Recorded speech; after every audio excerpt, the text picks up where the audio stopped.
এখন আহ্বান জানাচ্ছি পাবনা ক্যাডেট কলেজের পক্ষ দলের বিতর্কে ক্যাডেট রাকিবকে। ধন্যবাদ মাননীয় সভাপতি, আমাকে কিছু বলার সুযোগ করে দেওয়ার জন্য।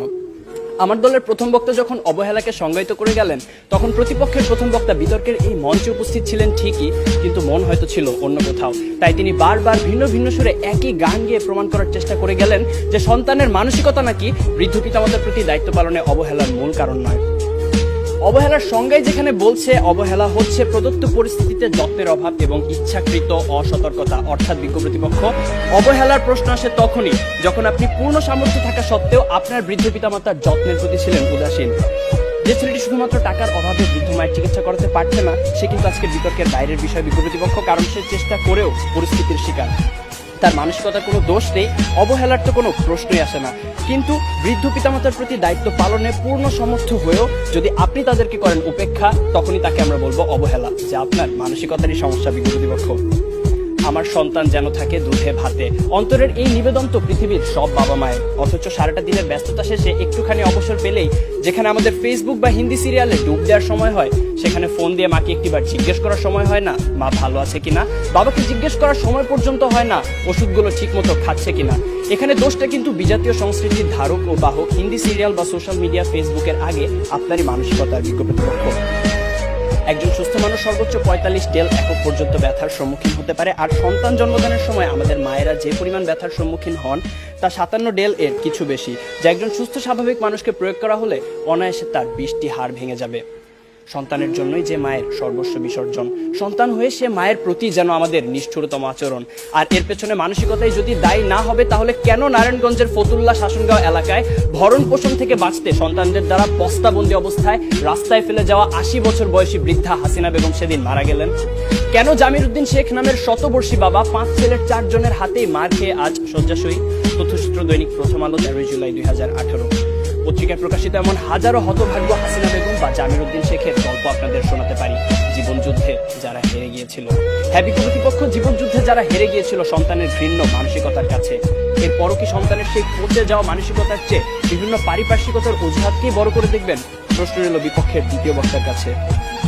প্রতিপক্ষের প্রথম বক্তা বলে গেলেন যে সন্তানেরা নাকি এখন সময়ই পাচ্ছে না তার বাবা মার সাথে ব্যয় করার, অর্থাৎ ব্যস্ততার কারণে তারা সময় দিতে পারছে না তাদের বাবা মাকে। আসলে সত্যি কথা বলতে জানেন কি বিজ্ঞ প্রতিপক্ষ, এই পৃথিবীতে সময়ের অভাব বলে কিছু নেই, সবকিছুই নির্ভর করে আপনার প্রাধান্যের উপর। তাই দিন শেষে আপনার প্রাধান্য যদি পিতামাতা না হয়ে হয় ডিজনি প্লাস বা নেটফ্লিক্স, মানসিকতার দিকে আঙুল তো উঠবেই।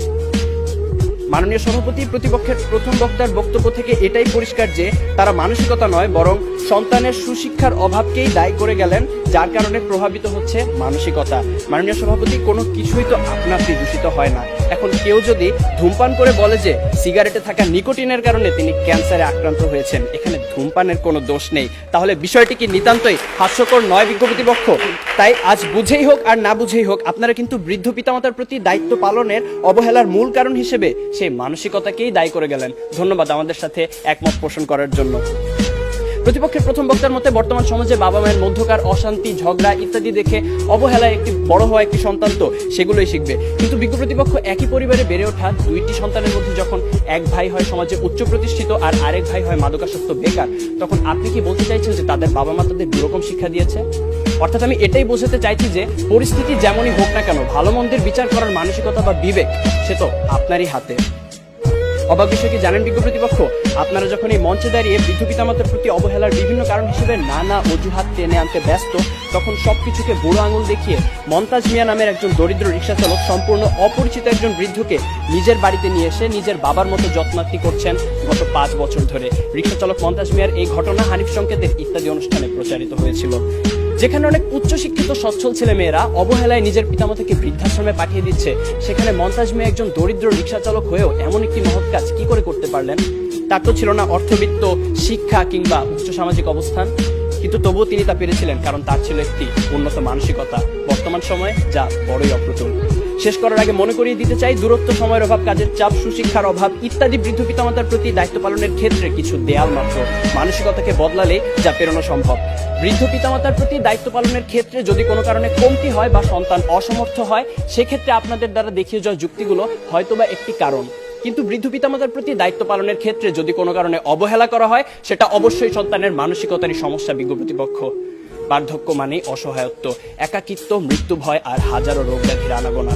জীবনের যে সময়টায় আমাদের সবচেয়ে ভালোবাসার মানুষ বাবা মায়ের সবচেয়ে বেশি প্রয়োজন হয় আমাদের, তখন কেন আমরা আমাদের মানসিকতাকে কবর দিয়ে দূরে ঠেলে দিব তাদের? তাই বিজ্ঞ প্রতিপক্ষ, আসুন আমরা আমাদের মানসিকতাকে বদলাই। জীবনের বিনিময় হলেও যারা সন্তানের প্রতি ভালোবাসার এতটুকু কমতি হতে দেন না, সেই সোনার পিতামাতার প্রতি গভীর শ্রদ্ধা নিবেদন করেই শেষ করছি।